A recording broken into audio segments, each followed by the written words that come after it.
मेरठ के सरधना के कपसाड़ गांव में हुए कांड के बाद आज आरोपी पारस सोम को कोर्ट में पेश किया गया, जहां से उसे 14 दिन की न्यायिक हिरासत में भेजा गया। लेकिन कोर्ट में पारस ने जो कुछ भी खुलासे किए वो बहुत दंग करने वाले हैं। पारस के वकीलों ने यहां पर बताया कि आखिर कोर्ट में पारस ने क्या कबूलनामा दिया और किस तरह से उसने खुद को निर्दोष भी बताया।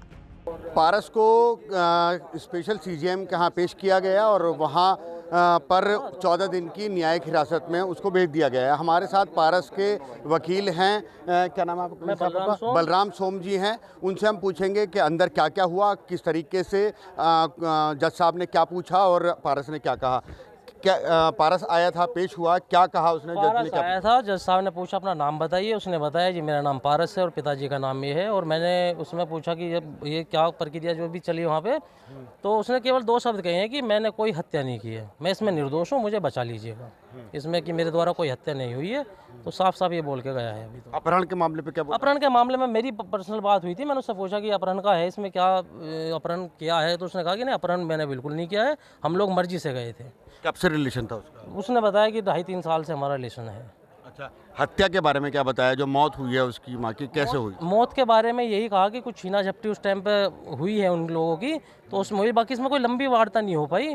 तो इसमें इस चीज़ का पता नहीं चल पाया कि हत्या का क्या मेन रीज़न। हम जाएंगे, उससे बात करेंगे, फिर इसमें बताते हैं क्या। लड़की को भी आज पेश किया गया, उसने क्या बयान दिया? लड़की को पेश किया गया, वो 164 के बयान हुए, उसका भी हमें कुछ पता नहीं है उसमें क्या बयान हुए क्या नहीं हुए। अब अगली प्रक्रिया कैसे होगी, क्या होगी? अगली प्रक्रिया यही है, अभी हम इसको स्टडी करेंगे, इसको देखेंगे, इसको मेन बिंदु पर बात करेंगे और फिर उससे मिलकर जो भी चीज़ें होगी वो न्यायिक प्रक्रिया अपने करेंगे। पुलिस ने पूरी भरपूर तरीके से मतलब किसी को बिना बताए लड़की को पेश किया गया, मीडिया को भी इसमें गुमराह किया गया कि यहाँ हो रहा है। हाँ, इसमें हम लोगों को, सब मीडिया को भी और हमें भी गुमराह किया गया। हमें भी ये था कि यहीं पे होंगे बयान, लेकिन यहाँ पे हुए नहीं। हमें भी ऐसा पता चला है कि उसको 14 न्यायालय में ले जाके वहीं से उसके बयान करा दिए गए। अच्छा, कहाँ गए वो जब यहाँ से गए, फरार हुए, कैसे कैसे हुआ? केवल अभी जाने की जो बात है उनकी, वो केवल अखबार के पढ़ने से मेरे को सुबह पता चला कि कहाँ रुके, बाकी इतनी बात इससे नहीं हो पाई अभी। अच्छा। हाँ, क्योंकि यहाँ पे टाइम इतना था भी नहीं, तो इतनी बात नहीं हो पाई। ठीक है, कैसे कैसे हुआ, क्या कहना है आपका? हम दोनों कोर्ट में ही थे। मैं member bar association Vikrant Goswami advocate,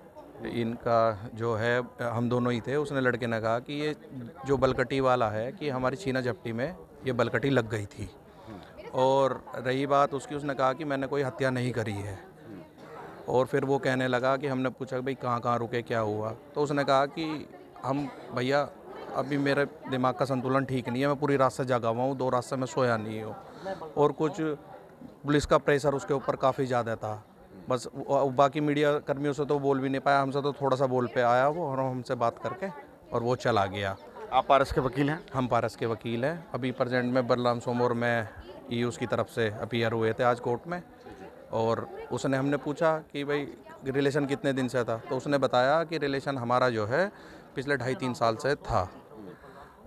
तो लड़की का मतलब जो आरोप है अपहरण का और हत्या का, ये सब उसने कहा उसने नहीं की? हाँ, उसने कहा कि मैंने कोई हत्या नहीं करी है, कि वो बलकटी जो है छीना झपटी में उसकी मम्मी को लग गई है, और जो है उसने कोई हत्या नहीं करी है। अच्छा, लड़की के बारे में पता चला कि क्या बयान? लड़की के बारे में जो थोड़ा यहाँ अपने सूत्रों के माध्यम से पता लगा है, तो यही कहा है कि लड़की जो है 2-2.5 साल से रिलेशनशिप में थी, और उसने जो बयान में कहा है कि उसने, लड़के ने उसके साथ कोई गलत काम नहीं करा है, और छीना झपटी में ही बलकटी लगी है, उसने भी यही कहा है। ठीक है, आपका क्या नाम है? मेरा नाम Vikrant Goswami, member bar association Meerut. ठीक है, तो ये पारस के वकील हैं और हमने इनसे बात की, जिसमें इनका कहना है कि पूरी तरीके से पारस ने कह दिया है कि उसने ना ही तो हत्या की है और कोई अपहरण का मामला नहीं है। जो इन्होंने हमें बताया है वकील के अनुसार है, जो पारस का वकील अपने आप को बता रहे हैं, उनका कहना है कि पारस ने सभी आरोपों से इनकार कर दिया है।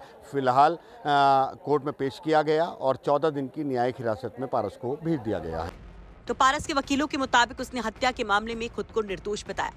कोर्ट में उसने बताया कि किस तरह से वो फर्सा उस महिला को लगा था। वकीलों का ये भी दावा है कि पारस ने अपने और उस लड़की के बीच में रिलेशनशिप को भी एक्सेप्ट किया, कि लगभग 2.5 साल से वो लोग रिश्ते में थे। आपको बता दें, गुरुवार को सरधना के कपसाड़ में खेत पर जाते वक्त माँ बेटी पर वारदात की बात सामने आई। आरोप लगा पारस सोम पर कि बेटी को किडनैप करने के लिए वो वहां पर पहुंचा था। विरोध करने पर मां पर उसने हमला किया।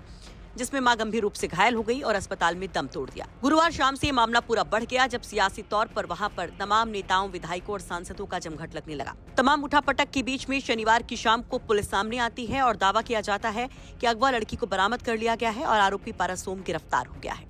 और आज पारस सोम की सीजीएम कोर्ट में पेशी थी। वहीं लड़की का बयान कहीं और गुपचुप तरीके से दर्ज कराए जाने की बात सामने आ रही है। मेरठ से उस्मान चौधरी की रिपोर्ट, यूपी तक।